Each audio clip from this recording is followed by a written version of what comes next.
kita sudah mengetahui bersama ya bahwa undian pembagian grup ada A dan B di Asian Cup atau Piala AFF yang akan berlangsung pada bulan Juli sampai Agustus 2026 itu sudah memperlihatkan bahwa Indonesia yang sekarang ditangani oleh Coach JH, John Hartman, berada di grup A.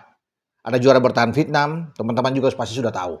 Ada Singapura, ada Kamboja, dan kita menunggu pemenang antara Brunei Darussalam serta Timur Leste. Nah, di grup B itu ada Thailand di sana, ya ada Malaysia, juga ada Filipina, ada Myanmar dan Laos.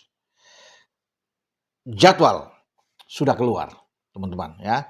Kita akan mengawali pertandingan pertama di 27 Juli itu menghadapi Kamboja di Stadion Gelora Bung Karno.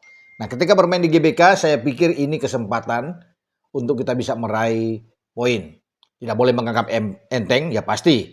Ya harus tetap fokus untuk pertandingan ini. Karena kita butuh menang. Apalagi bermain di kandang dengan dukungan penonton yang pasti banyak. Ya akan melihat ini merindukan kemenangan timnas kita. Setelah lawan Kamboja, baru kita pada tanggal 31 menanti laga entah Brunei Darussalam ataupun Timur Leste, karena mereka akan bertanding lebih dulu untuk playoff ya, untuk bisa menentukan satu tempat di grup A ini. Kita akan keluar ada kandang ya, bertandang berarti. Kalau kita ketemu Timur Leste, bisa saja tidak akan bermain di Timur Leste karena situasi kondisi lapangan mungkin di sana. Ya kita bisa bermain mungkin dialihkan di tempat lain, dan bisa saja Timur Leste misalnya memilih bermain di Bali. Karena pernah terjadi saat itu ketika timnas kita bermain dengan Timur Leste ya di zaman STY itu di Bali, ya bisa saja. Nah kalau bermain di Bali misalnya kita akan menjadi tuan rumah juga sepertinya seperti itu ya, walaupun kita tandang ya, atau bermain dimanapun yang dipilih oleh tim Timur Leste. Misalnya kalau dengan Timur Leste, kalau dengan Brunei Darussalam baru kita ke Brunei Darussalam. Nah ini kan dua pertandingan yang saya pikir menguntungkan buat kita untuk bisa meraih 6 poin di sini, itu bagus.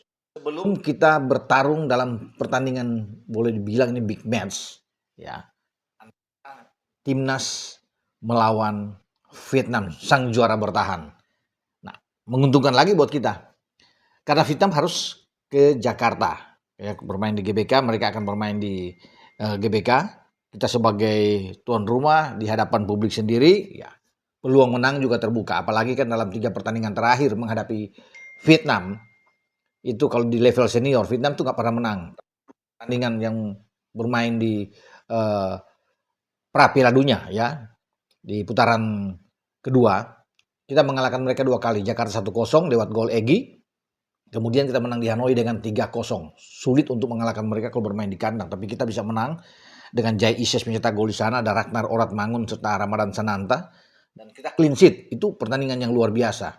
Dan Vietnam nggak berkutik saat itu. Sebelumnya lagi bahkan di 2024 Piala Asia kita menang dengan 1-0 penalti dari Asnawi Mangku Alam, di mana kita lolos bersama dengan STY saat itu untuk maju ke babak 16 besar. Memang kalah melawan Australia, tapi itu suatu pencapaian yang bagus di Piala Asia. Nah dengan bermodal 3 pertandingan ini saya pikir kalau kita bermain dengan full team, ya, dengan pemain-pemain abroad yang ada, kita pasti bisa memenangkan laga. Namun kan ini masalahnya ini bukan agenda FIFA juga, dan pemain-pemain yang berada di Eropa itu sedang mempersiapkan diri untuk tampil di masing-masing negara, di Italia, di Jerman, di Belanda, juga ada di Prancis. Karena jadi memang kelihatan mereka sulit untuk bisa bergabung ya, untuk juga menghindari cedera saya pikir, dan mereka sibuk dengan klub masing-masing ya. Dan itu sudah dikonfirmasi juga oleh Coach JH bahwa dia tidak akan mungkin memaksakan untuk bisa mengambil itu karena ini di luar agenda FIFA, dan mereka sedang ikut pramusim juga dengan klub masing-masing ya di sana. Sehingga yang akan diambil adalah pemain-pemain yang bermain lebih banyak di Liga Super kita. Di samping ada di kawasan ASEAN, ada di Liga Thailand. Karena Liga Thailand kita punya 2 pemain di sana ya, pemain abroad ya, dari 4 pemain yang ada, pemain Indonesia itu Sandy Walsh dan juga Sain Patinama di Buriram yang sedang memimpin klasemen calon juara di Liga Thailand, dan juga ada Pratama Arhan di Bangkok United dan Asnawi Mangku Alam yang berada di Port ya. Pasti sorotan utama untuk pertandingan melawan Vietnam ini pasti akan banyak yang akan ke stadion untuk bisa mendukung Garuda kita. menghadapi. Nah, kalau di dalam sini kan kita banyak. Kalau di Persija saja ada Rizky Ridho, ya ada Jordi Amat yang masih diambil. Ada satu striker yang mungkin saja bisa diambil di depan, ya Exhel Runtukahu akan ada di depan, ya. Kemudian kita masih punya di Persib juga banyak kan.